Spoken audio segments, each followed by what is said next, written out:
savez, c'est un événement effectivement organisé par 100 degrés avec la collaboration de Cosmos Matapédia. Pour vous présenter ce qu'est 100 degrés rapidement, j'invite Mélanie Tremblay, qui est agente régionale de Cosmos Bas-Saint-Laurent et responsable du déploiement de 100 degrés au Bas-Saint-Laurent. Merci Céline. Je vais essayer de faire ça vite parce que moi aussi, comme M. Damon, j'ai très hâte d'entendre Jannick. Donc, un petit mot sur ce qu'est 100 degrés. 100 degrés, c'est effectivement un projet de Québec en forme qui se déploie dans 10 régions administratives du Québec. On a, dans le fond, 4 mandats principaux. Un de nos mandats, c'est les appels de projet. Vous avez peut-être vu passer des offres au cours des dernières années pour des projets. Je sais que dans la Matapédia, notamment, il y a Moisson-Vallée qui a eu du financement pour des frigos partagés. Ça vient de l'appel de projet de 100 degrés. Il y en a eu d'autres aussi, je crois, au niveau des cours d'école, peut-être. Mais bref, ça, c'est un des volets de 100 degrés qu'on va continuer à faire au cours des prochaines années. Un autre des volets sur lesquels je travaille, c'est un réseau d'ambassadeurs. Des ambassadeurs, c'est des personnes comme moi, comme Céline, comme Martine, Myriam, j'en ai là, à vue de nez comme ça une dizaine dans la salle. Donc, c'est des gens qui sont très, très motivés pour faire parler constamment des saines habitudes de vie, qu'on parle de la saine alimentation ou du mode de vie physiquement actif. On fait rouler des publications sur les réseaux sociaux, on aide les gens quand ils veulent déposer un projet, l'appel de projet. On aide à la rédaction, on soutient en espérant que les gens reçoivent du financement. C'est ce qu'on fait comme ambassadeur. Il y a aussi, si jamais les saines habitudes de vie, c'est quelque chose qui vous intéresse, il y a un site web qui est vraiment extraordinaire en termes de vulgarisation, d'idées innovantes, créatives. Je pense au milieu municipal, des aménagements de parcs, des idées toutes simples, peu coûteuses pour la population. Les cafétérias scolaires, les cours de garderie, n'importe quoi, là, vous irez jeter un coup d'œil, c'est vraiment, là, en termes d'idées innovantes, c'est un des sites les plus intéressants qui existent. Et finalement, le dernier mandat pour lequel je m'occupe, et non le moindre, c'est le mandat d'organisation de conférences. C'est la deuxième année au Bas-Saint-Laurent qu'on est mandataire pour 100 degrés. L'an passé, j'ai organisé 5 conférences partout ailleurs au Bas-Saint-Laurent. Cette année, j'en ai 3 de faites. C'est ma 4e, il en reste une. Puis c'est la première fois, donc, sur 9 conférences que je suis chez moi. Fait que pour moi, c'est quand même quelque chose de très satisfaisant cet après-midi de ne pas faire de route. Parce que j'en fais beaucoup, beaucoup pour mon travail. Puis de voir aussi, Céline a dit, vous êtes nombreux là, dans ces conférences-là. On espère toujours une 50aine de personnes. Puis vous êtes vraiment plus nombreux que ça. Fait que c'est vraiment extraordinaire. Et on vous a choisi un conférencier qu'on est certain qui va vous plaire et un sujet aussi qui va vous parler. Je pense qu'on le voit déjà. Fait que voilà ce que c'est 100 degrés. Je vous laisse au bon soin de Céline qui va vous introduire le conférencier principal, puis on aura l'occasion de se rejaser par la suite. Merci beaucoup, Mélanie.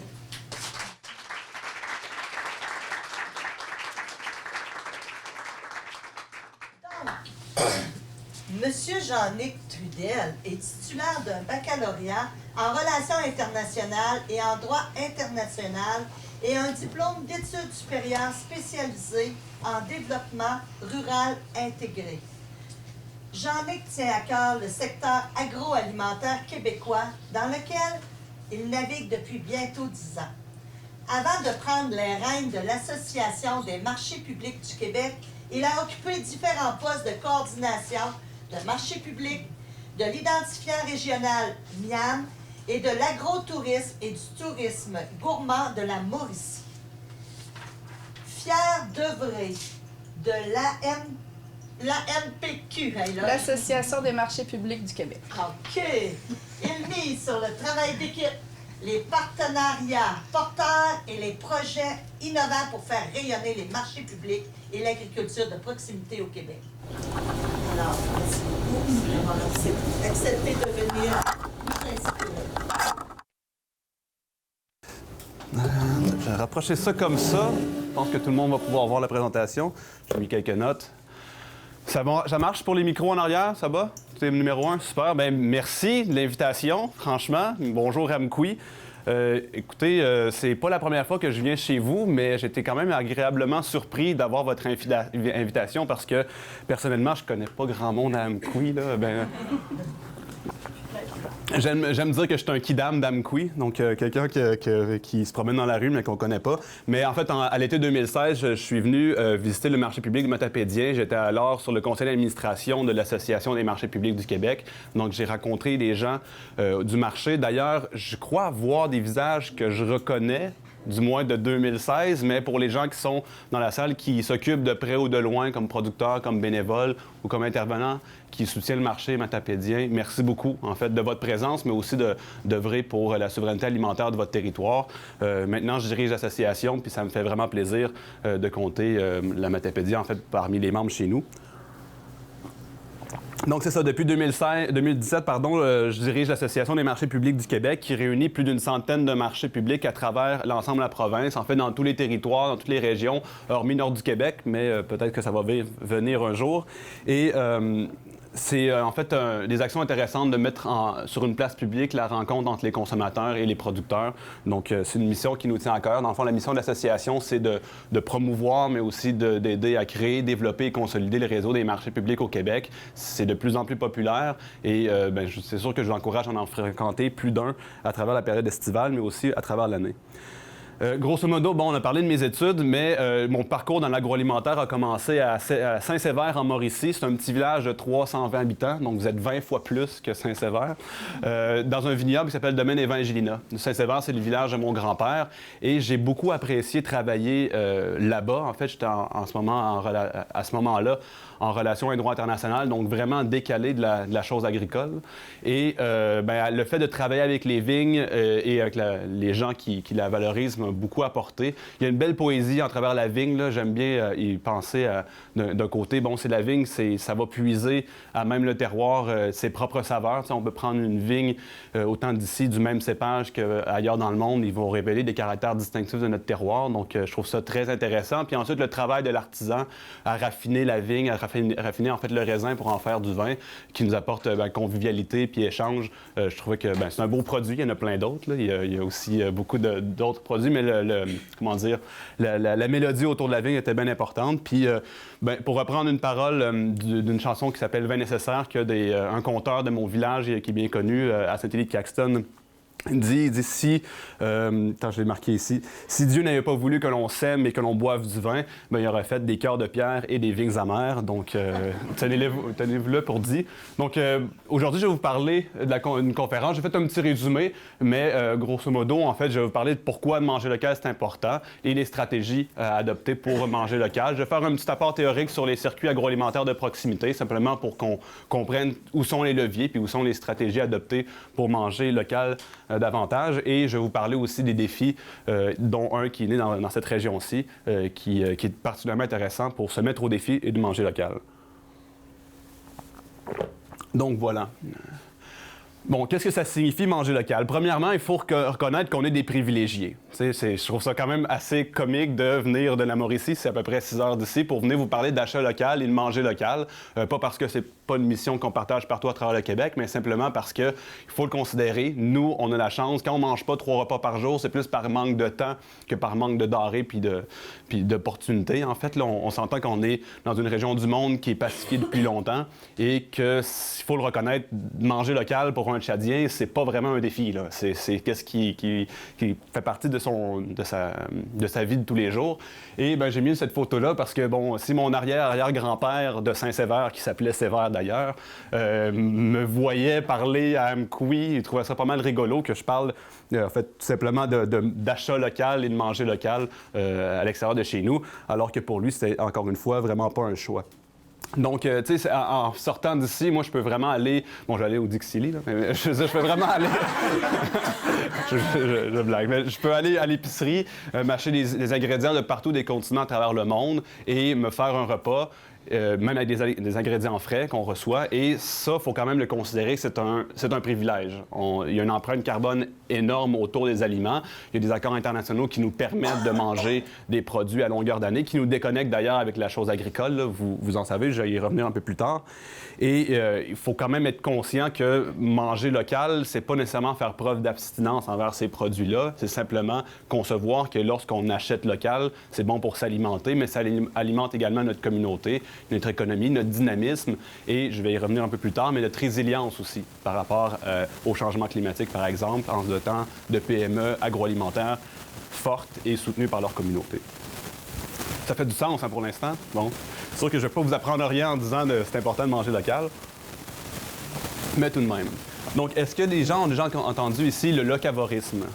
Ça vous dit quelque chose? En fait, c'est aussi le nom d'un des marchés publics qui est dans Montérégie, dans la municipalité de Racine, le marché locavore de Racine. Le locavorisme, en fait, c'est simplement de manger local. Donc, regarder les aliments qui sont disponibles pour nous, autant en termes de temps et de saison, et de se concentrer sur, privilégier certains produits plutôt que d'autres. Si je me lève un matin, je me prends un pain et je me mets du beurre de pinot avec des des bananes. Ça serait vraiment bizarre, ça. Avec des bananes, un verre de jus d'orange et un café Nestlé, par exemple, qui vient de l'Équateur.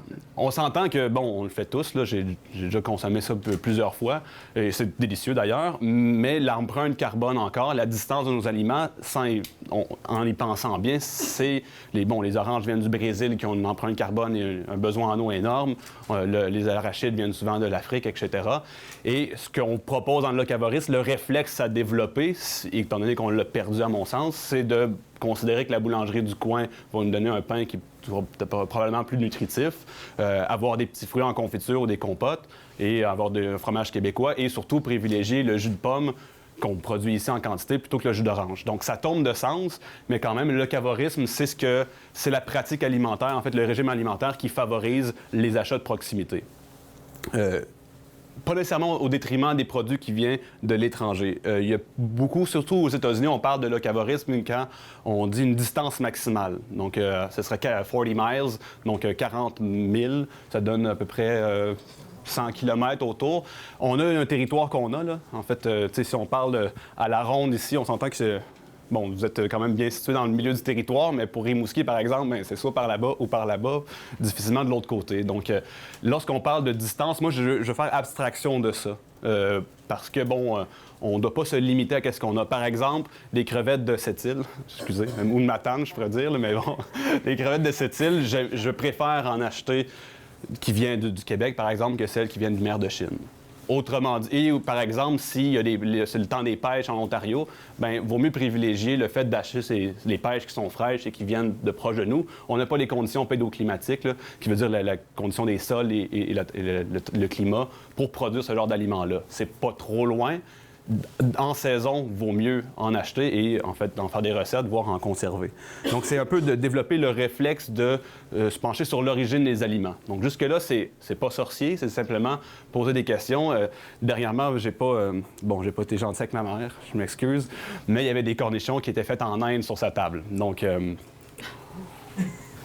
j'ai passé une remarque. Le repas était très, très bon, mais j'ai sauté. C'est pas comme si je veux être un mauvais invité, là, mais il y a quand même cette déconnexion-là, des fois, qu'on peut voir avec des produits qui viennent de chez nous. Là. On peut vraiment avoir des cornichons, je pense que ça vient d'ici pratiquement, mais avec le système agroalimentaire mondialisé, on est en compétition avec des produits qui coûtent souvent moins cher, avec des ouvriers qui sont payés vraiment moins cher qu'ici.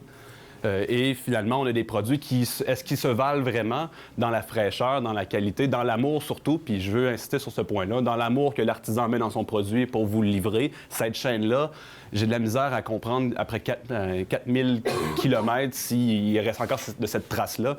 Et c'est un peu de quoi on se nourrit. Donc, c'était, à mon sens, c'est plus une pratique à développer qu'un slogan à lancer ou de revendiquer qu'il faut être locavore à tout prix. Allons-y intelligemment. Ne nous limitons pas à la distance, mais considérons les saisons et les temps comme étant ce qui est le plus important à mon sens. Donc, c'est un peu le sujet de mon autre diapositive, manger selon les saisons. Je ne sais pas si c'est encore le temps des sucres ici. C'est un peu bizarre. Ça a commencé, j'espère. En Mauricie, on a eu 25 cm de neige. Je me demandais si j'allais pouvoir me rendre en début de semaine jusqu'ici. Là, il va faire comme 15 demain. Là. Donc, le bourgeonnage va arriver. C'est le temps des sucres. Hein? Ça, c'est le début de l'année. C'est pas pour rien qu'on a des grandes fêtes au Québec aussi reliées à ça.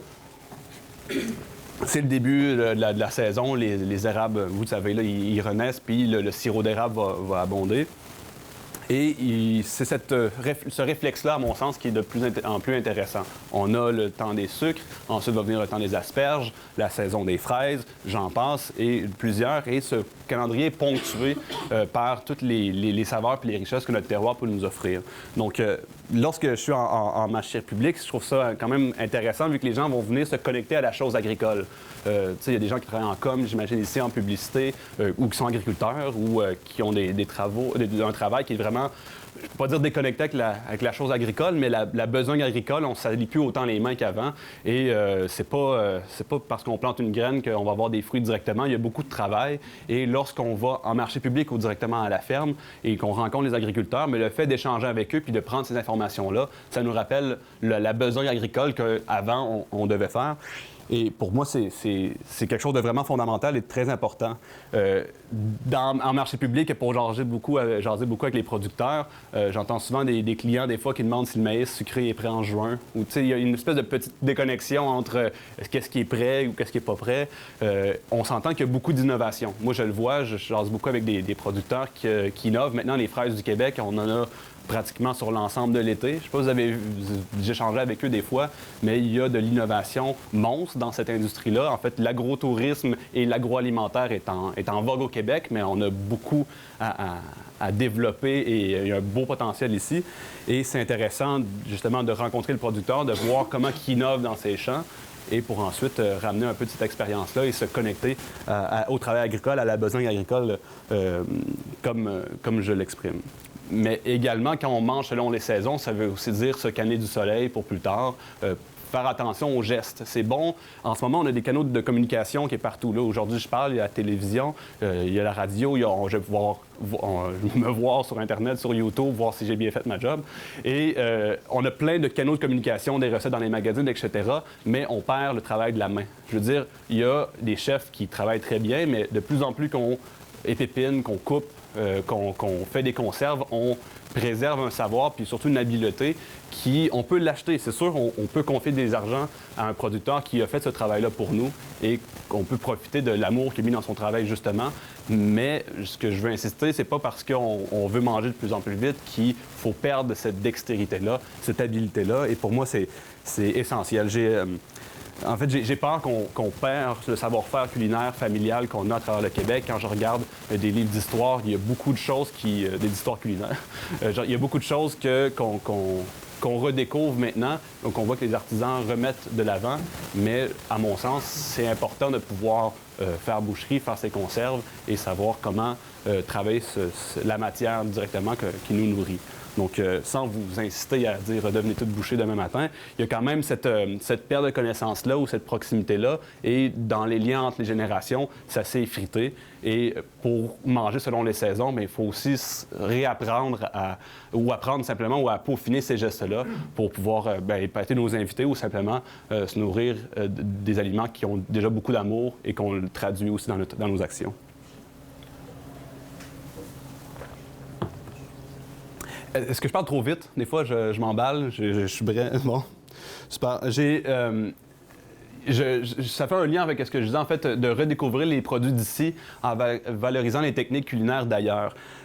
J'ai eu la chance d'habiter un bref instant en Europe et là-bas, il y a des appellations d'origine contrôlée. Je pense qu'il y en a plus que d'habitants. C'est assez fabuleux à quel point que tout est contrôlé avec un cahier de charge, c'est une bonne chose. En fait, le mozzarella, tu peux pas dire que le mozzarella qu'on a à l'épicerie ici, c'est du vrai mozzarella. Et il y a tout comme je l'ai dit, un cahier de charge, une procédure pour faire. Au Québec, on a 5 appellations. Je ne pourrais pas toutes les nommer, mais il y en a quelques-unes, puis c'est très effrité. Moi, j'ai trouvé ça particulièrement frappant. J'habitais en Lorraine, en France, et il y avait le caviar de bar. Ça dit quelque chose à quelqu'un? Le caviar de bar, ça, c'est probablement la technique et la chose la plus poussée que j'ai vue. C'est en fait une compotée de groseilles épépinées à la plume d'oie. Okay? En 1344, Bar-le-Duc a décidé qu'il avait mangé de la confiture, il y avait un pépin de groseille qui était pogné dans sa dent creuse. Ça lui a créé un inconfort, il a fait une crisette, j'ose imaginer, parce qu'ils le font encore aujourd'hui. Et ils ont développé cette technique-là qui se passe de génération en génération depuis. Et il y a des madames que leur spécialité, c'est prendre la groseille avec une plume d'oie, d'enlever les pépins et faire la compotée. On appelle ça le caviar de bar. On n'est pas rendu là, OK, d'accord? Puis c'est pas si on veut aller là aussi, là, dans une certaine mesure, mais ce que je veux dire, c'est que, autrement, il y a beaucoup de techniques culinaires. On est ouvert sur le monde, on mange des sushis, on mange des tacos, on a une culture culinaire mondialisée et c'est extrêmement intéressant. Mais ce que je constate au Québec, quand je viens, puis même ici au marché, il y a la vallée de la framboise. Je veux dire, une framboise, je sais qu'ils sont en arrière, j'ai vu des bouteilles.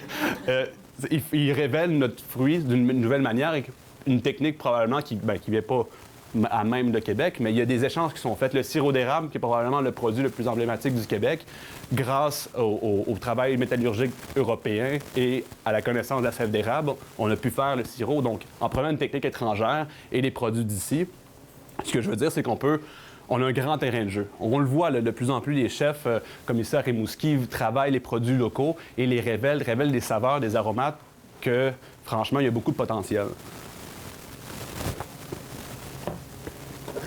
Ce que je veux dire par là, c'est qu'à chaque année, je découvre des produits que j'aurais jamais vus ailleurs. Même ici, j'avais vu les cocombres citron. En fait, j'avais pas vu ça depuis que j'avais voyagé aux États-Unis. C'est des produits tu sais, on parle d'une tomate, mais il y a 200 variétés de tomates qui se commercialisent en marché public, là. Il y a quand même un potentiel incroyable en termes de variété et de raffiner nos connaissances sur ça. Et ensuite, c'est de travailler les produits. Moi, je suis un amateur de produits nordiques, de comestibles nordiques.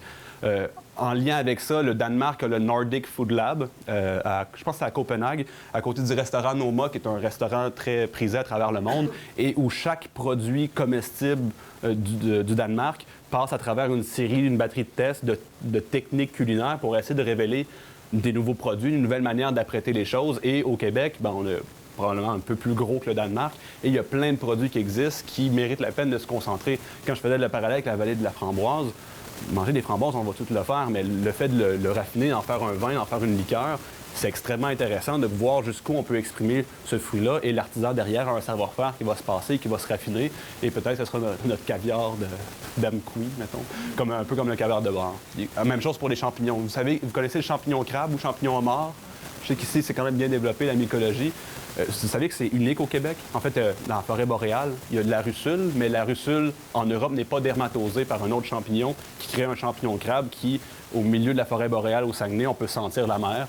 Bon, faut y penser longtemps, là, mais reste que c'est quand même un produit qui, pour vous, qui êtes pratiquement tout proche, c'est quand même un produit qui est extrêmement intéressant, qu'on pourrait commercialiser à plus grande échelle, ou du moins continuer à travailler pour faire différents aromates. Et finalement, il y en a des tonnes qui pourraient dans nos forêts, et même s'ils ne se font pas botter par des promeneurs non avertis. Donc, ce que je veux dire, c'est que avec les techniques culinaires étrangères qui viennent partout à travers le monde, c'est correct de s'intéresser à cette nourriture-là qui nous provient, mais je vous mets au défi, en fait, de prendre ces techniques-là et de trouver les nouvelles manières de révéler notre terroir. Et c'est, à mon sens, on est à l'avènement d'une révolution agroalimentaire importante au Québec. On le voit. Du moins, c'est sûr que je suis témoin de ça au quotidien, vu que c'est dans mon milieu de travail. Mais à travers les artisans et le raffinement qu'on a avec notre ouverture sur le monde, on est capable, je pense, de proposer des produits qui se défendent bien à l'échelle internationale. Nos chefs ont de plus en plus de notoriété. Et je vous encourage à au moins goûter une fois. Si c'est un produit que vous ne connaissez pas, goûtez une fois. Il y a des choses que j'ai jamais mangées dans ma vie, mais il y a des choses que j'aime pas d'ailleurs. Mais je me suis découvert tu sais, avoir peur de la mort, là. Bon, je me suis découvert le fait de... J'espère ne pas mourir, ne pas avoir goûté à tout ce que je voulais goûter dans le monde, tu sais. Il y a des choses qu'on mange pas, éthiquement parlant, que je peux pas me permettre, là. C'est pas que je suis végétarien ou rien de ça, mais il y a des produits que vaut mieux pas le manger. Mais quand même, je trouve ça une drôle d'anxiété d'avoir peur de mourir sans avoir découvert ou manger tout ce que j'aurais pu manger, finalement. Je suis un grand gourmand, là, je le parais pas, mais bon, c'est quand même ça. Je vais revenir sur un côté un peu plus théorique, là. C'est mon côté, on a parlé tout à l'heure de développement rural intégré. J'ai fait des études supérieures à l'Université Laval, là. Je ne vais pas m'en vanter, mais il y a un chercheur là-bas, le professeur Patrick Mondler, excellent. C'est un grand penseur des circuits courts qui nous vient de France. Et il y a une infolette d'ailleurs là, qui parle des différentes fiches de lecture qui peut révéler. Si vous vous intéressez à la chose, Patrick Mondler, à mon sens, c'est une référence au Québec. Et j'ai eu la chance de l'avoir comme professeur lorsque j'étais à l'Université Laval en développement rural intégré. Et lorsqu'on parle de circuits courts, en fait, pour parler dans le jargon, on parle de la relation entre le consommateur et le producteur. Donc, lorsqu'on parle de circuit court, il y a un maximum d'un intermédiaire. Donc, le producteur vend directement au consommateur ou, par exemple, vend un restaurateur qui va le vendre au consommateur ou il va le vendre, par exemple, dans une épicerie spécialisée qui va avoir le lien avec le consommateur. On se entend qu'une terme de distance. Dans le système agroalimentaire, souvent, il y a le producteur. Ensuite, le distributeur prend sa cote, qui l'envoie ailleurs. Et il y a des intermédiaires qui s'agrandissent jusqu'à temps d'avoir une déconnexion pratiquement totale entre les deux. Moi, je parle d'une chaîne d'amour souvent, là, au risque d'être quétaine, mais reste que lorsqu'on voit le producteur et qu'on a une relation de contact avec lui, on comprend l'ensemble de son travail, puis la hargne, puis l'amour qu'il a mis dans son travail nous est plus facilement transmis, à mon sens. Donc, ce qu'on s'intéresse dans les relations de proximité, dans les circuits agroalimentaires de proximité, c'est le dynamisme aussi que ces échanges-là font. Donc, encore une fois, en marché public, mais ailleurs, il y a des producteurs qui font ce que dans le monde des microbrasseries disent les collabos. Donc, ils font un produit ensemble en essayant des nouvelles choses. Et c'est, à mon sens, quelque chose d'extrêmement intéressant et qui génère des échanges commerciaux puis une densité des échanges commerciaux aussi sur un territoire. Donc, c'est ce qu'on veut, qu'on s'intéresse dans la dynamisme des échanges commerciaux. Donc, il y a différents canaux de commercialisation en circuit court. Donc, c'est encore très théorique, mais essentiellement, il y a la vente directe à la ferme. Il y a les marchés publics, bien entendu, je ne pourrais pas les oublier, les marchés virtuels et les ventes en panier et en tournée. Donc, la vente directe à la ferme, lorsqu'on parle de... Il y a l'autocueillette, une manière de faire. Il y a aussi les kiosques fermiers. Je vais voir si... C'est ça, les kiosques fermiers ou libre-service. Il y a énormément d'innovations en ce moment. Est-ce qu'il y a des gens qui sont abonnés à des paniers en ASC, agriculture soutenue par la communauté ici? Je ne vais pas vous intervenir ou vous dire « venez en avant ». Non, en fait, il y a cette formule-là qui est vraiment propre au Québec. Ça existe à travers dans le monde, mais il y a eu un réseau, à travers les réseaux des fermiers de famille, qui ont développé énormément d'opportunités ici. Et bon, il y a l'autocueillette à la ferme, j'encourage à le faire, bien entendu. Les kiosques fermiers, les kiosques libre-service. Donc, les libre-service, en fait, on s'entend que la main-d'œuvre coûte cher, de plus en plus cher quand il y en a. Et ce qu'on voit maintenant, c'est des kiosques avec des produits que le producteur livre dans le kiosque le matin. Ça me fait un peu penser à ce que vous avez nommé tout à l'heure, les frigos libre-service. Ça ressemble un peu à ça, mais il y a une boîte de confiance. Donc, il y a les prix affichés pour chacun des produits. Le client arrive, fait son épicerie, finalement, achète ses fruits et légumes frais, met son argent dans la boîte de confiance et repart avec. Donc, il y a pas... C'est la relation de confiance, je vais y revenir plus tard, entre le consommateur et le producteur qui est établie. J'ai pour mon dire que si on est rendu à voler un fermier, c'est parce que ça va mal, là. Donc, puis bon, c'est de l'amour, fait que vaut mieux s'en approvisionner un petit peu. Mais il remarque, en fait, dans ce que j'ai entendu dans le réseau des fermiers de famille, ils n'ont pas de perte, là. Même il y a des clients qui veulent leur expliquer qu'ils avaient pris une carotte puis il n'y avait pas de change, mais là, la semaine suivante, il y en a mis plus. Et ultimement, tout se balance et la relation de confiance fait en sorte qu'on n'a pas besoin d'avoir l'individu qui attend le client, puisque c'est souvent le cas, des fois, à la ferme, dans les chemins de campagne, pour vendre sa salade, puis finalement, qu'il retourne à la maison. Même chose ça, c'est une innovation intéressante par rapport aux kiosques fermiers. Même chose pour les paniers en ASC. J'entends souvent des personnes qui me disent que c'est limitatif. Bon, je ne sais pas qu'est-ce que je vais avoir dans mon panier, je ne le sais pas. Les maraîchers, ça fait longtemps qu'ils pensent à ça. Informez-vous auprès des maraîchers autour du réseau des fermiers de famille ici, dans la vallée. J'ai vu, en fait, soit sur place, tu faisais ton propre panier en choisissant différents légumes. Il y a même les jardins Caria, pour ne pas les nommer, ont une carte prépayée. Donc, le but des paniers en ASC, pour vous rendre ça plus familier, c'est donner un argent. En départ, par exemple, je donne 300 $ à mon maraîcher en début de saison. C'est là qu'il y a besoin là, de sous. Là. Il n'y a pas besoin d'aller emprunter à la banque, payer des intérêts et faire en sorte que déjà, ça lui coûte plus cher de produire des aliments pour vous. Vous lui confiez une partie d'argent. Ensuite, à chaque semaine, il y a peut-être pendant 10 semaines, imaginons, 30 $ de valeur de légumes est remis dans un panier. Donc, cette formule-là est extrêmement éclatée maintenant. Il y a beaucoup d'innovations. Les obstacles et les freins à s'abonner à un panier maintenant sont de moins en moins présents. Informez-vous si ça vous intéresse. Mais ce que je vois, par exemple, c'est tu confies un argent en début de saison. C'est ça qui est important aussi dans la relation de confiance. Ensuite, soit tu fais ton propre panier ou tu peux acheter pour 300 $ de légumes à la première semaine pour ton party de Saint-Jean, puis ensuite recharger ta carte et continuer à travailler ça. Donc, informez-vous si ça vous intéresse, mais ne soyons pas limités dans la perception des fois ou la fausse presse, la mauvaise presse en fait qu'on peut avoir sur l'ASC. Les maraîchers y ont pensé et améliorent leur circuit de plus en plus. Les marchés publics, bon, je peux que vous encourager à en fréquenter un. Je dis bien fréquenter. C'est le fun de visiter un marché public, mais de le fréquenter, c'est autre chose. C'est à ce moment-là que le client et le consommateur se rencontrent et développent cette relation de confiance, mais aussi qui s'assure que l'offre et la demande se rencontrent. Ça va devenir vos amis, ultimement, là, pour avoir beaucoup travaillé puis beaucoup échanger avec les producteurs dès qu'ils ont des nouveaux produits à vous faire goûter. Mais c'est là que ça se passe. C'est là que, moi, j'appelle ça un peu un group focus sur une place publique, là. Les gens qui vont en marché public, c'est des gens qui sont intéressés, qui sont plus connectés à la chose agricole et au travail des producteurs et viennent tester des produits. Je ne dis pas que c'est l'ensemble de la clientèle qui est comme ça, mais reste qu'on a déjà des gens intéressés sur une place publique qui se rencontrent pour acheter des denrées alimentaires. Et dans cette relation-là, il y a deux choses qu'on remarque beaucoup, en fait, c'est l'inter-influence générée par cette relation-là. Donc, d'un côté, il y a le producteur qui fait tester ses produits, entre guillemets, auprès des consommateurs. Donc, il va recevoir des commentaires, savoir si sa confiture est trop sucrée ou la grosseur des fraises dedans est trop petite, par exemple. Il y a comme une relation, une influence qui se fait. Et aussi, il va s'informer, le client, sur la manière dont on cultive les fruits et légumes. Donc, il va influencer le producteur dans sa manière de produire, à quelque part. Et ensuite, le producteur va aussi influencer le consommateur dans ses habitudes de consommation.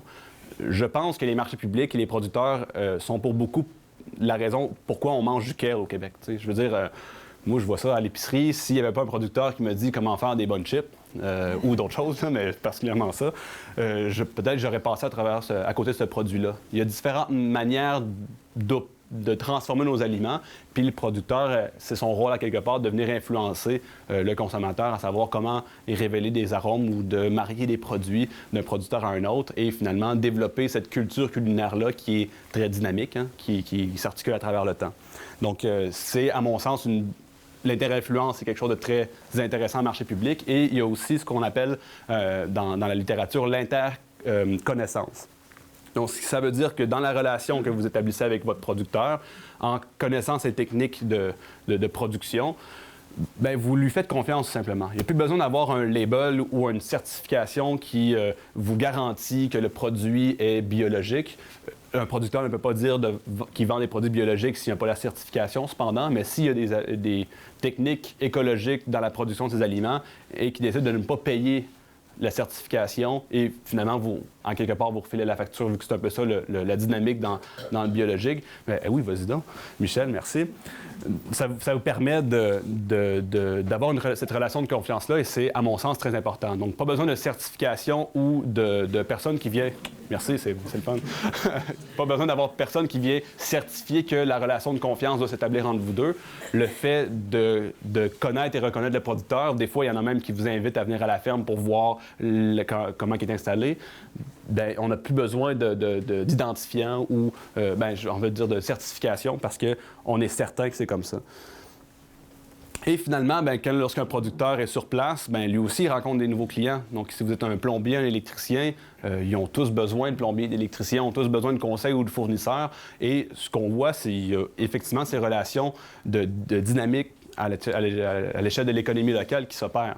C'est une entreprise là, qui est sur place, qui vous vend leurs produits. Ils ont aussi besoin d'autres choses. Donc, c'est aussi à ne pas négliger ces relations-là et cette dynamisme au niveau de l'achat local qui s'opère par la suite.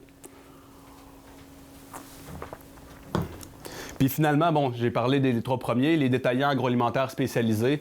Il y a des épiceries, en fait, qui s'en font une éthique de travail, comme les restaurants. Hein. Il y a une éthique de travail sur l'achat local. Donc, à quelque part, je vous encourage aussi à regarder dans les menus des restaurants puis poser des questions sur la saisonnalité des aliments et sur les produits qui ont été nouvellement livrés en restaurant par les producteurs autour. De plus en plus, les microbrasseries sont très bonnes là-dedans, mais il y a d'autres restaurants aussi là, qui ont pratiquement une carte de la région avec tous les fournisseurs autour. Là. Ça, c'est extrêmement intéressant. Donc, intéressez-vous à ça. Les chefs redoublent d'imagination. Puis, comme je le disais tout à l'heure avec les techniques culinaires mondiales, représente nos produits d'une bonne manière, puis c'est une manière de s'en inspirer et aussi de se refaire surprendre par le rutabaga. Tu sais. Donc, pourquoi pas?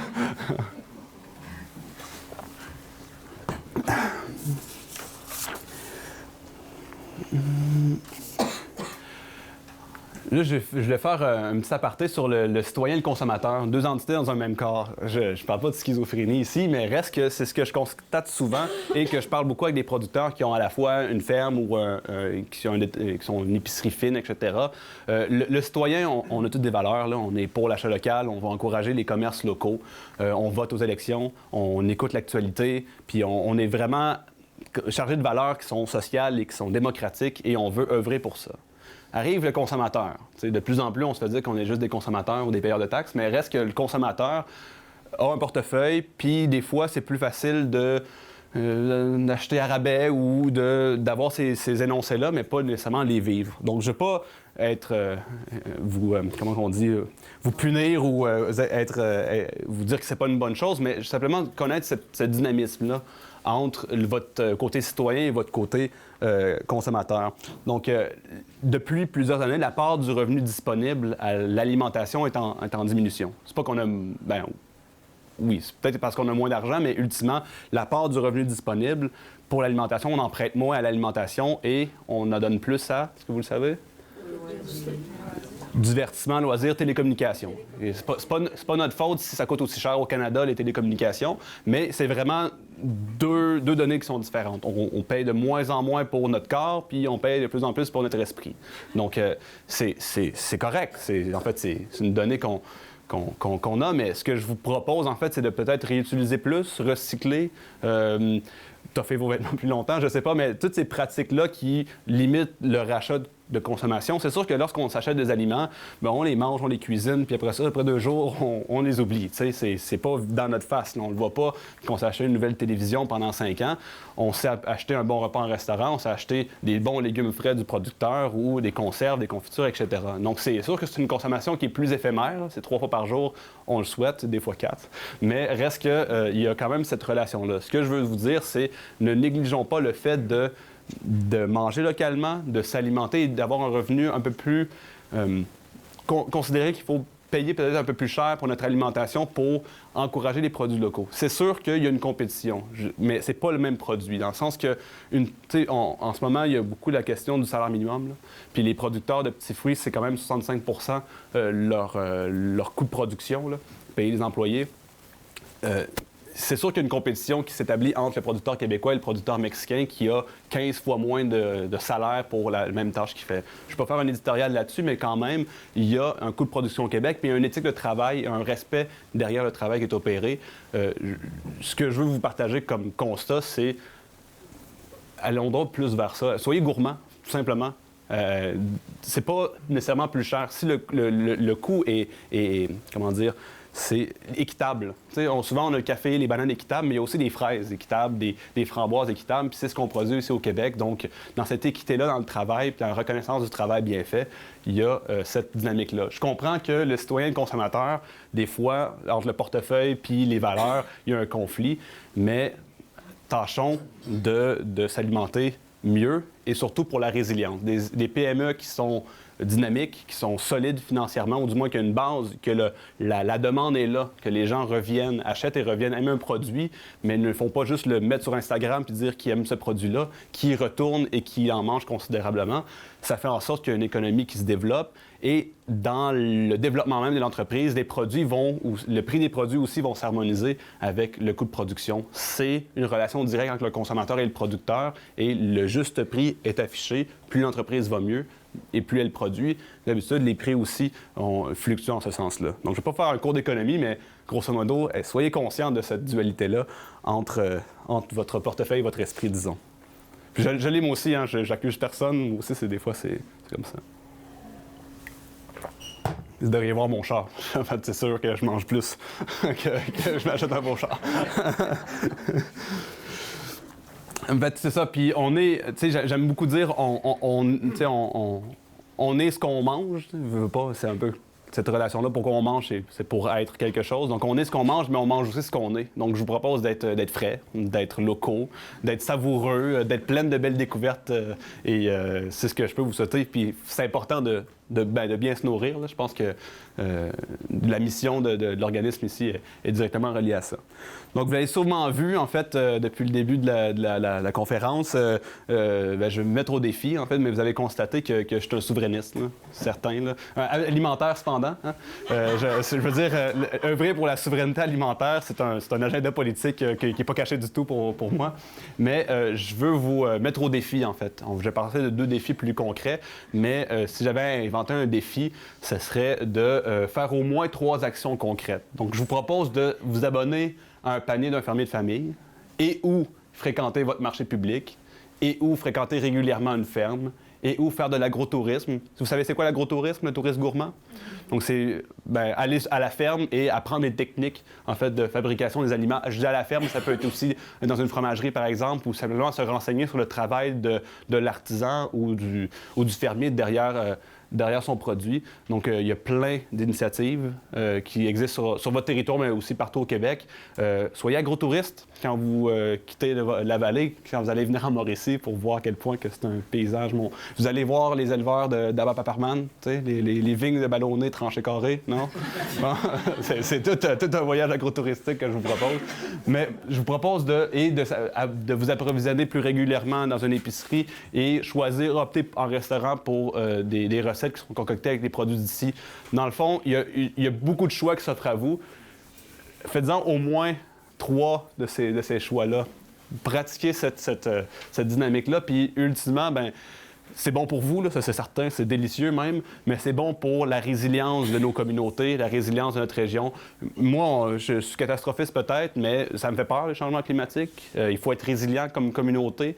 Je pense que 100 degrés puis Cosmos ici travaillent aussi à ce lien social-là, au fait d'être résilients ensemble. Et ça passe aussi beaucoup par l'alimentation. Je ne sais pas pour vous, mais quand je mange pas, je suis pas quelqu'un. Là. Je veux dire, je suis pas un bon citoyen.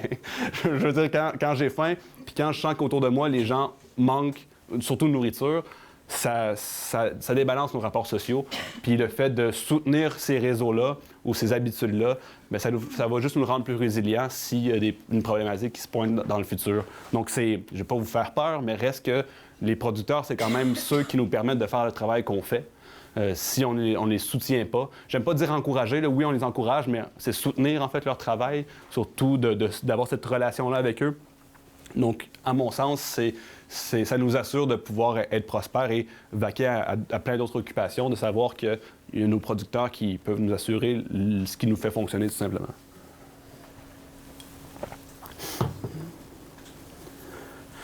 Donc, et ça préserve le savoir-faire de proximité. Hein. Je parlais tout à l'heure de faire des conserves, etc., mais le fait de savoir comment avoir une belle exploitation de framboises, par exemple, pour nommer la vallée de la framboise encore, ou savoir faire boucherie, ou faire de la charcuterie, etc., ne plus avoir aucun charcutier, un boucher dans une communauté, être dépendant de l'approvisionnement des grandes chaînes, c'est une perte de savoir, c'est une perte de connexion. Puis, je m'excuse, je connais pas assez bien votre territoire puis votre culture culinaire, votre identité culinaire locale, mais vous avez vos propres particularités culinaires et c'est important de pouvoir les mettre à la main encore une fois et de les faire vivre tout simplement, voire les réinventer avec tout le savoir qu'on cumule avec la culture internationale qu'on a.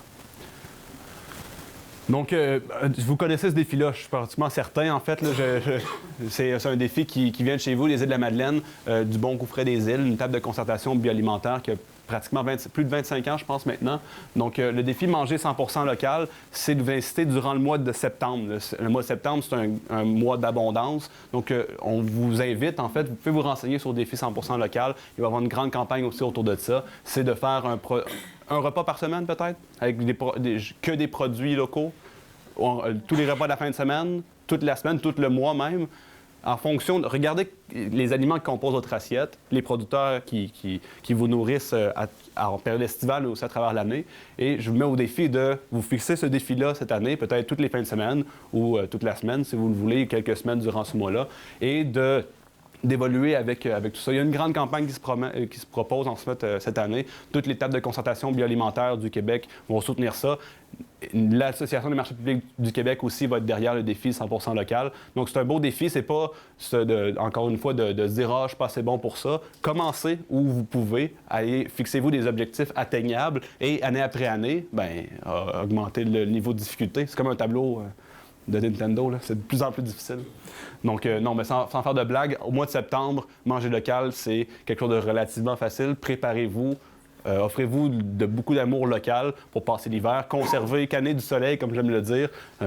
Préparez-vous vos déjeuners locaux. Hein? Laissez tomber les bananes au mois de février. Conservez les bonnes fraises du Québec et faites en sorte de manger localement. Donc, je trouve que c'est un excellent défi. Donc, je vous incite à vous intéresser à la chose, etc. C'est le 5e été aussi du défi Boire local. Donc, je ne sais pas si vous en avez entendu parler. À l'Association des marchés publics du Québec, on a le privilège d'avoir Julie Aubé comme porte-parole pour la Semaine québécoise des marchés publics, qui est au mois d'août. C'est du 8 au 18 août. Et Julie a fait un défi Boire local 2018. Bon, c'est 2019 qui devrait être ici, mais c'est le vieux visuel. Ce que j'apprécie beaucoup dans ce défi-là, c'est qu'à chaque semaine, c'est de boire local de la Saint-Jean-Baptiste jusqu'à la fête du travail. C'est facile. Je veux dire, il y a tellement de microbrasseries au Québec, il y a tellement de producteurs d'alcool, de vin, etc. Donc, et ce que j'aime beaucoup, Julie, c'est une esprit très créatrice. Il y a, par exemple, du 23 au 29 mai, déguster un cocktail aux saveurs locales. Donc, il y a plein de manières de réinventer le défi semaine après semaine durant l'été qui vient. Et c'est un beau défi, je trouve. Je ne veux pas dire qu'il faut uniquement boire de l'alcool, c'est pas ça que je dis, mais pour l'alcool que vous consommez, au Québec, on est vraiment champion. Nos distilleries, encore une fois, se démarquent. J'aime beaucoup le vin québécois et les produits qu'on développe ici. Donc, il y a une microbrasserie, il y en a une aussi dans le village, là, la Captive. Donc, c'est le défi de boire des boissons alcoolisées 100% locales. Donc, j'aime beaucoup ce défi-là. En ce moment, c'est pas très connu, mais il y a le gouvernement canadien, tiens donc, qui nous propose une journée nationale de l'alimentation locale. Donc, ça va être le vendredi précédant l'Action de grâce. En ce moment, le projet de loi C-281 pour les fervents de politique. C'est la deuxième lecture au Sénat en ce moment. Donc, bientôt, on va pouvoir, comme citoyen organisme, envoyer nos commentaires à ce moment-ci de l'étape. C'est super pertinent pour réajuster peut-être certaines choses de la loi. Donc, le gouvernement canadien a décidé que c'est important manger local. Donc, le vendredi précédent l'Action de grâce, ce sera la journée. Je pense que ça va être au courant de l'année qu'on va avoir finalement ce projet de loi-là qui va devenir une journée. Je ne sais pas si ça va être férié, là, demandez-moi-le pas. mais bon, c'est quand même une belle initiative. Vous voyez la pointe peut-être d'ironie que j'ai à présenter tout ça, mais bon, pourquoi pas? Donc, voilà. Vos alliés, hein, pour relever un défi, on a des alliés, ça c'est important.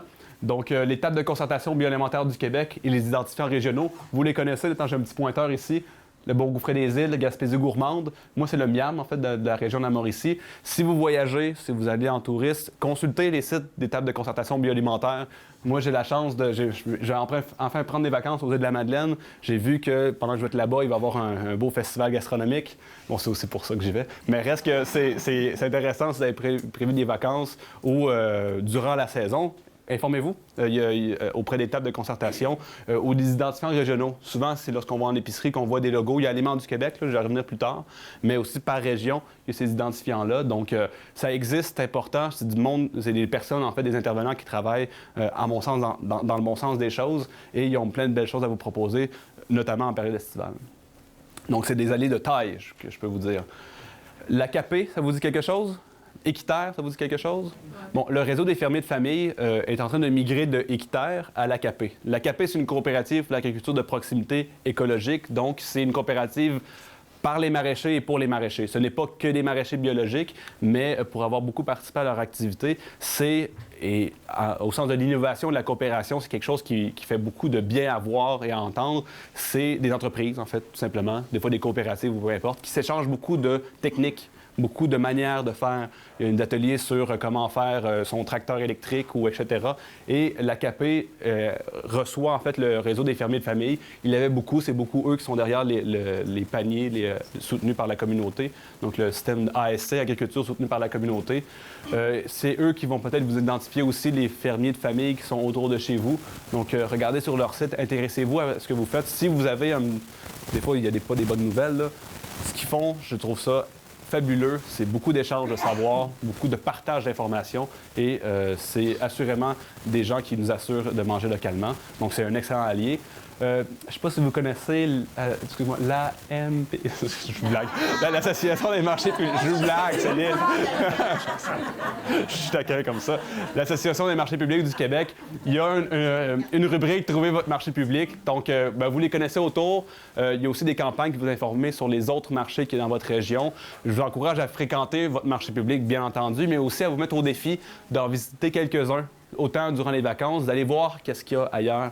Comme je vous le dis, dans le marché public, il y a beaucoup de choses qu'on ne retrouvera pas en épicerie ou des fermiers ou des producteurs qui n'ont pas de kiosque à la maison, qui vendent dans leur réseau, dans les restaurations, etc. Allez les rencontrer. C'est du monde bien parlable la plupart du temps. Non, je vous blague. Mais reste que c'est du monde bien parlable, puis il y a des produits que vous allez pouvoir découvrir. Il y a beaucoup de choses en marché public que je ne verrai jamais en épicerie ou que pendant une courte saison ou un court moment, ça va être possible. Donc, si vous êtes amateur comme moi de trouvailles, assurément, le réseau des marchés publics du Québec va vous aider à mettre le doigt sur des raretés et épater vos invités ou votre tendre moitié. Donc, voilà. Ensuite, bon, je ne pourrais pas passer à côté. Les fédérations de l'Union des producteurs agricoles, il y a la campagne, on fait tous partie de la recette. L'UPA, c'est un organigramme, c'est une organisation très, très vaste et pour chaque ou la plupart des domaines de production, ils ont tous des campagnes, ils ont tous des manières de faire pour vous inciter à manger québécois. Encore une fois, je ne pourrais jamais autant insister. On a beaucoup de règlements, en fait, qui encadrent la production agroalimentaire et agricole au Québec. Il y a des produits qui arrivent avec pas le même standard, en fait, de qualité ou de respect de l'environnement qui, malheureusement, qui rentrent au Québec et qui ont une compétition déloyale, à mon sens, là, puis je pèse mes mots, envers les producteurs du Québec.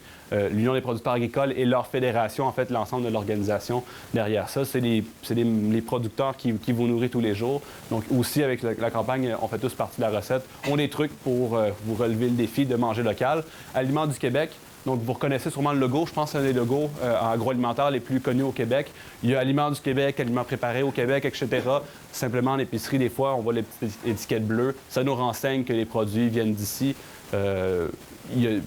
C'est quand même une bonne manière d'acheter localement, ou du moins acheter québécois lorsqu'on est en épicerie. Donc, je considère aussi que c'est des bons alliés pour relever ce défi-là.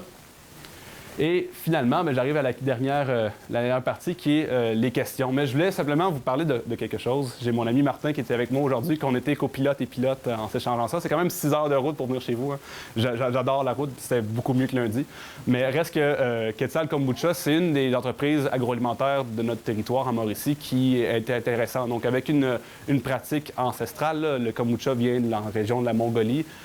Font des produits aussi avec le sapin baumier, par exemple, ou les baies de genévrier ici. Donc, c'est prendre une technique étrangère, et vraiment étrangère à chez nous, et des produits d'ici pour faire des produits qui sont extraordinaires. Je n'ai apporté, hein? Il fallait bien que je vous en nourrisse. Donc, à l'arrière, vous avez différentes saveurs. Martin va peut-être pouvoir répondre à vos questions. Ce n'est pas un champignon. En fait, c'est une matrice de levure et de bactéries. Donc, je voulais vous apporter un petit peu de la Mauricie et vous inviter à me poser des questions. Je ne sais pas s'il me reste beaucoup de temps aussi. Une ou deux questions, peut-être. Ah, parfait. Mais je vais rester ici avec vous jusqu'à 7 heures, puis je vais sûrement traîner à Amkoui après. Merci d'être venu nous voir pour nous inspirer dans notre désir de faire de nos milieux de vie des endroits où on peut manger localement, dans le plaisir. Maintenant, vous allez pouvoir parler avec M. Trudel par la suite. On a la présentation de nos initiatives locales. Alors, j'invite Nancy Dompierre de l'école secondaire Armand-Saint-Onge pour nous présenter leur super projet de jardinage. Nancy est avec son équipe. Merci, Mélanie. Bonsoir. En fait, on vient vous parler d'un petit projet qu'on a fait à l'école secondaire Armand-Saint-Onge, suite à l'appel d'offres de 100 degrés. C'était nouveau pour nous. On a pris connaissance de ça, cet appel d'offres-là, puis on a décidé, on était 5 membres du personnel qui ont été allumés par ce projet-là, puis on a parlé de ça à des élèves. Puis finalement, ben, ça a pris forme. On a fait 2 réunions de brainstorming, de remue-ménage d'idées entre adultes. Puis après, on a soumis ça aux élèves, puis ça a levé, puis on a démarré notre projet. Fait que notre projet s'est appelé à l'assaut de la route, assaut étant notre emblème scolaire, et vers VERT, l'avenir, à l'assaut vers l'avenir, parce qu'on se disait, c'est l'avenir hein, d'apprendre à nos jeunes aussi à cultiver eux-mêmes, puis à savoir ce qu'on mange. On trouvait ça bien important. Fait que ça a été c'est bien, Mélanie. Donc, on commence. Donc, c'était notre idée, c'était de faire des jardins en bac. On était très ambitionnés au début. On en faisait beaucoup parce qu'on voulait faire des gros jardins en bac. Donc, avec des thématiques. Donc, planter des légumes, des fruits, puis inscrire les recettes sur nos bacs. Donc, les jeunes faisaient les bacs, ils choisissaient les recettes et ils choisissaient ce qui semait également. Donc, on avait des bacs thématiques de pesto, salade, soupe, sauce à spaghetti, herbes salées. Et là, on a d'autres idées qui s'en viennent, qui seraient démarrées, fabriquées dans le milieu scolaire, entretenues pendant la période estivale par des partenaires. Donc, on a fait des partenariats avec des organismes qui eux, étaient en fonction l'été, parce que nous, l'été, on n'est pas là, les élèves non plus. Puis, on récupère à l'automne, puis on redémarre à l'automne. Fait que Puis finalement, on a décidé, quand on a vu que ça pognait nos gros bacs, on a décidé d'en concevoir des petits également. Fait qu'on en a amené un pour vous le montrer. C'est un exemple de bac qu'on fait. C'est nos premiers. On a un démonstrateur. C'est un bac de pesto. Fait qu'on a la recette du pesto dessus qui est gravée dans le bois. C'est les élèves qui font, tous les élèves qui confectionnent le bac. Ils font les semis, ils transplantent, puis écrivent la recette dessus. Fait que c'est notre démonstrateur. Fait que c'était ça au départ notre objectif qui a été réalisé. On continue. Donc l'implication qu'on a eue, c'est 7 élèves qui se sont investis dans notre projet, qui ont levé la main et qui ont dit go. Donc il y en a 7 qui vont faire les plans. Qui ont fabriqué faire des plans pour les bacs, parce qu'il fallait faire les mesures, puis faire les commandes de matériel chez notre quincaillier et tout. Donc, ils ont conçu les bacs, ils ont fait préparer, faire les semis, faire l'entretien des semis, là on est là-dedans. Puis finalement, à la fin, faire les cueillettes, puis prendre les conseils de leurs enseignants aussi, parce que dans ce projet-là, j'ai des partenaires, dont 2 profs de sciences, dont Mélanie qui m'accompagne, Mélanie Ringuette, et José Giroux, qui est également prof de sciences, qui sont des enseignantes dans le cadre du cours de projet intégrateur sensibilisation à l'entrepreneuriat. C'est dans le cadre de ces 2 cours-là qu'on peut prendre, dans le fond, les jeunes. Ils se libèrent de ces cours-là pour venir travailler à la serre, puis faire en atelier, faire les bacs également. Et Stéphanie Bérubin, qui est notre technicienne en travaux pratiques, qui les accompagne dans les ateliers et également à la serre, parce qu'on ne laisse pas les jeunes tout seuls là-dedans, on est là pour les conseiller puis les superviser un peu. Fait que c'est dans le cadre de ces 2 cours-là que les jeunes ont travaillé sur le projet. Si je remets quelque chose, les filles, vous bonifiez. Ce qu'on a à date, les fines herbes, on a du thym, du persil, de la ciboulette, de la basilic, de la coriandre, de la sarriette et de l'origan. Et les légumes, les fruits, on a des concombres, des échalotes, du brocoli, des tomates, des piments, des fraises, des salades. Puis on essaye de trouver des recettes, pas nous, mais nous étant les élèves, là, on essaie de faire des recettes qui contiennent ces herbes-là et ces fruits et légumes-là. En devenir, là. En devenir, là, parce que là, c'est sûr, ils sont pas tous poussés. Puis là, on a des partenaires à qui on va transmettre ces bacs-là durant l'été. On a déjà un partenariat avec Moisson Vallée. On a déjà 20 bacs commandés par Moisson Vallée. Et l'OMH également. On a 4 bacs de commandés par l'OMH. On a un partenariat aussi avec un centre de petite enfance, une garderie, qui va probablement en prendre un aussi pour l'été. Puis on a quand même des idées là, si on est bon pour en faire plus, là, on a des demandes. C'est plus populaire qu'on pensait, en fait. Oui. On est victime de notre succès. Et la poursuite de notre projet, ben, on compte maintenir la production l'année prochaine. Dans le fond, production et de bacs et de semis, parce que nous autres, on pensait récupérer les bacs puis replanter dedans l'année prochaine, mais ça marchera pas, ils veulent garder les bacs, puis ils trouvent trop beau. Fait qu'on s'est fait avoir. Fait qu'on va devoir refaire des bacs et refaire des semis. On veut cuisiner nos produits l'année prochaine.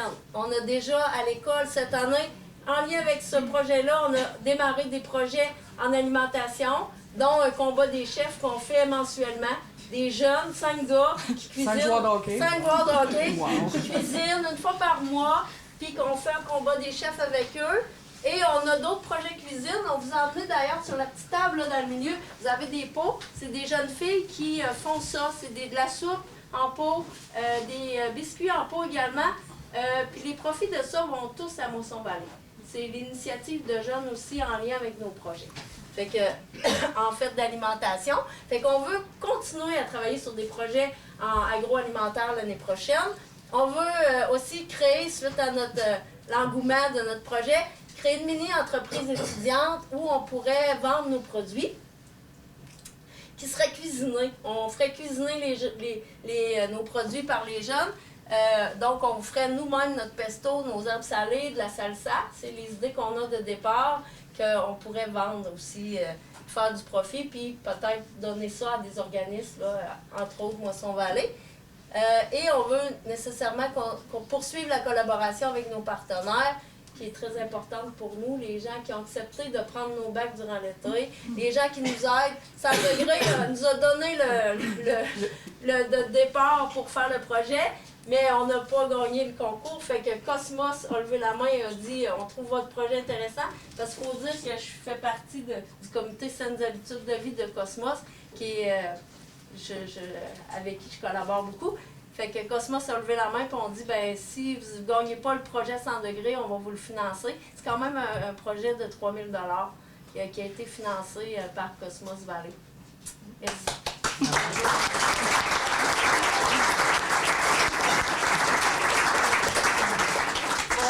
Je reprends une parole que ma collègue Stéphanie m'a dit ce matin. Elle dit Nancy, quand je vais faire l'arrosage puis le repiquage avec les jeunes, les jeunesses, qui sont quand même des jeunes de secondaire 5, là, beaucoup de gars, quelques filles, elle dit quand ils voient que le plant a poussé, ils ont les yeux qui brillent, puis ils disent hey, mes brocolis, regarde mes brocolis! Ils sont fiers. Ils sont fiers de mes brocolis. Stéphanie, elle dit c'est vraiment impressionnant, Nancy, de voir. Ça a poussé de quelques millimètres, puis ils s'en rendent compte, puis ils sont vraiment fiers. Puis Mélanie travaille beaucoup avec eux autres aussi au niveau de la confection des bacs et tout, de leur apprendre comme il faut à faire de quoi de beau, puis fait que c'est vraiment un beau projet. Non, puis sur du long terme aussi, peut-être essayer de rattacher ça sur du long terme avec les contenus en sciences. C'est toujours des connaissances en sciences qui fitent un petit peu, dans le fond, pour être capable d'évoluer là-dedans, surtout là, au niveau des programmes de secondaire 1-2. Donc, sur du long terme, on va essayer un petit peu de rentrer ça en même temps si c'est possible.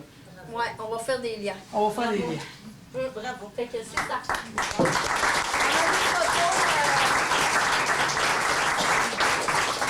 On va laisser défiler, c'est des photos dans le fond de nos serres parce que les jeunes, il faut le dire, ont dû réaménager les serres qu'on avait à Armand-Saint-Onge qui étaient là, mais qui n'étaient plus utilisées depuis 4-5 ans. Fait qu'ils ont fait du ménage, ils ont tout ramassé, ils ont vraiment redémarré les serres là, qui étaient plus utiles. Ça a été une job de ménage pour commencer, mais après ça, là, être capable de faire les semis comme il faut, puis vraiment. Puis Stéphanie a été d'une grande aide pour nous, là, Vraiment. avec les jeunes, là, parce que ça leur prend des conseils quand même, ces jeunesses-là. Là. Oui, puis c'est un travail d'équipe, là, ouais. parce que tout seul, il n'y a pas personne qui peut gérer au complet. Non, vraiment pas. Non. Mais on a l'intention de poursuivre. Puis, c'est quand même très joli ce qu'ils ont fait. Ouais. Fait que ces gros bacs-là vont être à l'OMH. Puis, ils vont sûrement en voir dans la rue. Ils vont en voir, là. À côté de Moisson, là, ouais. sûrement. On va en voir. Ouais. Ouais. Wow! Ça, c'est les petits, dans le fond, Les comme mini, ça. comme on a là, amené, qui sont tout là, en production. On va lancer une deuxième production la semaine prochaine, parce que là... Ouais, on est vraiment victime en de notre rupture de succès. stock. Puis les produits qui sont là, les jeunes filles, là, si vous en voulez, on en a amené un petit peu. Fait que s'il y en a qui sont intéressés, on a dit aux jeunes filles qu'on les en vendrait là, si elles les prenaient. Oui.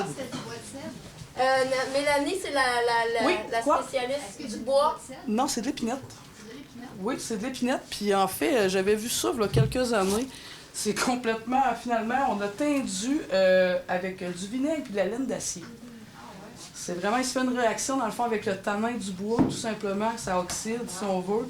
Puis ça fait vraiment ressortir, dans le fond, une coloration, une petite couche de vernis, dans le fond, pour protéger, vu... Puis l'écriture, c'est vraiment avec du pyrograveur. Puis Stéphanie a trouvé un vernis naturel, là, un vernis écologique, là. Fait qu'on vernit ça aussi Fait qu'au final... avec un produit écologique. Bravo! Merci beaucoup!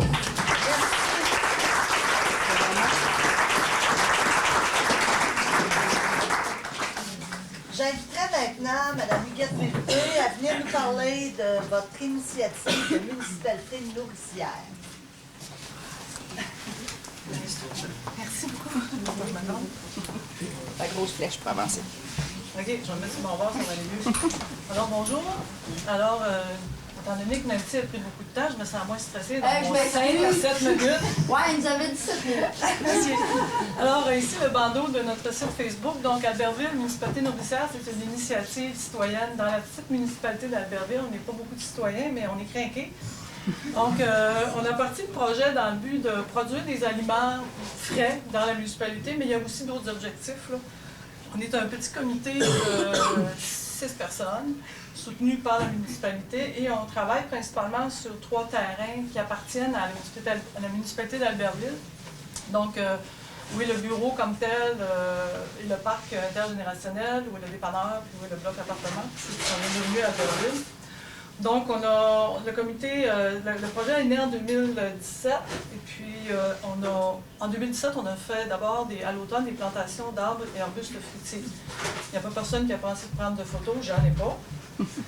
Dans la même année, par exemple, on est allé faire une visite industrielle, parce que comme tous les villages, on cherche une vocation pour notre église, on regarde un petit peu tout ce qui se passe dans le village aussi. Puis nous, 3B, c'est à Saint-Paco. Ils font pousser, il y avait un projet de faire pousser avec des trucs en hauteur dans les églises des légumes. Il y en a probablement qui ont entendu parler de ce projet-là. Donc, on est allé les visiter. Ça, je pense que c'est de l'herbe de blé. Puis finalement, on n'a pas eu de retour de ces gens-là. Il y était pas quelqu'un qui était supposé venir nous voir dans l'hiver. Puis en tout cas, ça, c'est resté en plan. Mais c'est très intéressant comme initiative, qu'est-ce qu'ils font. Ensuite, dans l'hiver 2018, ça c'est juste une page de notre beau plan d'action, puis il y en a 4. Donc on a eu plusieurs réunions, puis on a développé un plan d'action qu'on a soumis lors d'une rencontre citoyenne aux gens d'Albertville. On leur a demandé s'il y avait des intérêts pour suivre des cours, s'impliquer dans le projet, à l'achat d'arbres et arbustes fruitiers. Et il y a eu, suite à ça, une formation en permaculture donnée par Francis, qui est en arrière à la caméra, et Marie-André du Potager Enchanté. Donc, il y a eu un avant-midi de formation sur le jardinage en permaculture. Ensuite, au printemps, on avait commandé des arbres. Donc, on a eu une commande d'arbres et d'arbustes fruitiers. On a réussi à avoir des essais bons prix, vu qu'on était plusieurs, pour planter sur les 3 terrains Albertville et pour les citoyens qui voulaient s'en planter chez eux. Donc, ici, on plantait au bloc appartement Albertville. Après ça, avec le support de Michel Paquette, notre agent de développement qui travaille très très fort avec nous, on a fait une offre d'emploi avec les aliments partagés, fruits et légumes partagés, donc une job. On a fait un emploi, travailler sur les fruits partagés la moitié du temps, puis travailler sur avancer nos objectifs de notre projet. Donc le poste a paru au printemps, on a eu quelques applications, mais encore là, pénurie de main-d'œuvre, on n'a pas trouvé la bonne personne, donc l'emploi n'a pas eu lieu. Donc, on avance moins vite dans ce temps-là dans notre projet. On a quand même fait des activités. On a fabriqué des nichoirs à hirondelles dans le but d'augmenter la biodiversité et aussi embellir. C'est un objectif secondaire au projet Albertville Municipalité Nourricière. Donc, en même temps que les gens venaient chercher leur panier de fleurs pour l'été, on a construit 5 nichoirs qui ont été installés sur les terrains de la municipalité. J'ai hâte de voir s'il va y avoir des occupants cet été. On va aller voir ça. Après ça, on avait des projets de jardinage, de terrain qu'on avait dans l'œil, qui n'étaient pas encore prêts, n'étaient pas encore disponibles. Donc, les gens en mal de jardin ont fabriqué des beaux bacs en mélaise d'Albertville, fait par les gens d'Albertville. Donc, on a fait pousser quelques légumes. Ça, c'est le parc intergénérationnel. Il y a eu quelques laitues, quelques tomates. Et pour faire suite à la formation en permaculture, on est allé faire une visite au potager enchanté. Donc, on est allé voir le jardin magique avec la maraîchère passionnée. C'est vraiment beau et luxuriant cet endroit-là l'été. C'était fantastique. Après ça, M. Perrault, c'est un monsieur qui est venu ici dans la vallée donner des formations. Il y a peut-être des gens dans vous autres ici qui ont suivi les 3 journées organisées par la MRC.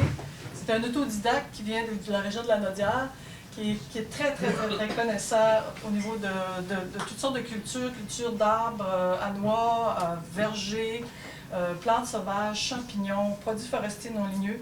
Donc moi, j'ai eu la chance de suivre les 3 journées de formation avec Yvan. Et la dernière formation, je l'ai montée à Albertville. Et on est allé faire une petite tournée de 2 de nos terrains. Et là, il nous a donné des suggestions, au niveau des plantes sauvages, des champignons, des arbres à noix, de trucs qu'on pourrait faire sur nos 2 terrains. Puis là, on est en train de tenter de mettre ça en plan tranquillement, pas vite. À l'automne, on a fait l'entretien de nos fruitiers. Il y a des arbres qui ont été déplacés.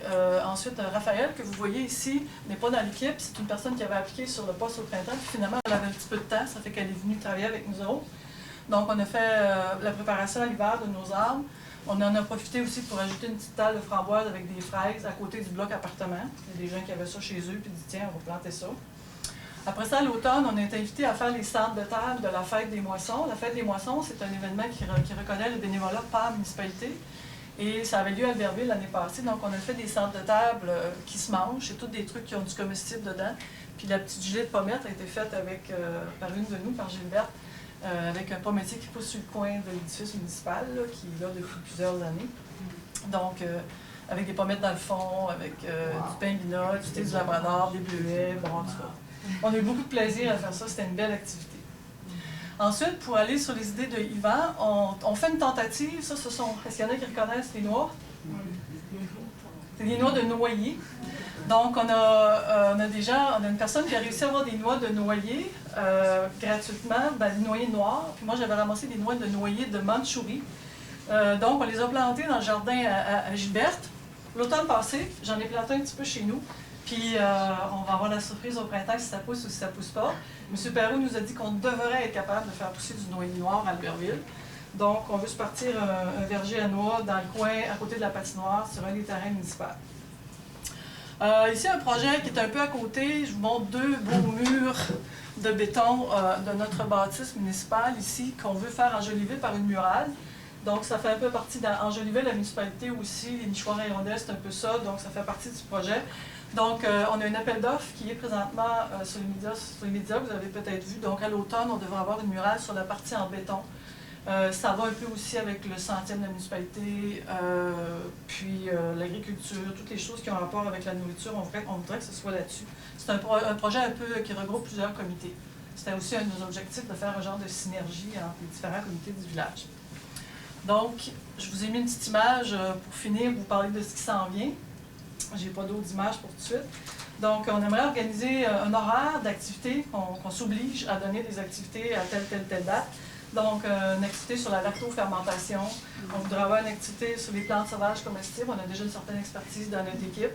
Peut-être à l'automne, le viégeage. Après ça, il y a des gens qui sont plus nature, art, yoga, après que les mouches sont parties. Donc, on a aussi un petit carré de jardin qu'on a sorti l'année passée, qu'on va faire. Et éventuellement, un plus gros projet. Il y a un petit morceau de terre qui est en voie d'acquisition pour la municipalité, qui est comme un groupe de dépanneur, où on aimerait vraiment faire un genre de petite mini-forêt nourricière. Donc, on se lâcherait lousse là, à mettre vraiment toutes sortes d'étages d'arbres, avec des petites plantes en dessous, avec des petits fruitiers, avec peut-être les légumes, les herbes et tout. Là. Ça, c'est un projet à plus long terme. On vole très haut avec ça. Après ça, on aimerait que notre bibliothèque soit spécialisée en municipalité nourricière. On aimerait avoir des poules, on aimerait avoir une serre. En tout cas, on aimerait... Mais c'est pas pour tout de suite. Alors voilà, j'ai fait le tour. Je pense que j'ai pas dépassé beaucoup 5 minutes. J'étais vraiment fatiguée à ne pas parler trop longtemps. Parce qu'il fait chaud, je suis certaine que vous avez hâte de vous voir comme moi. Là. Bravo.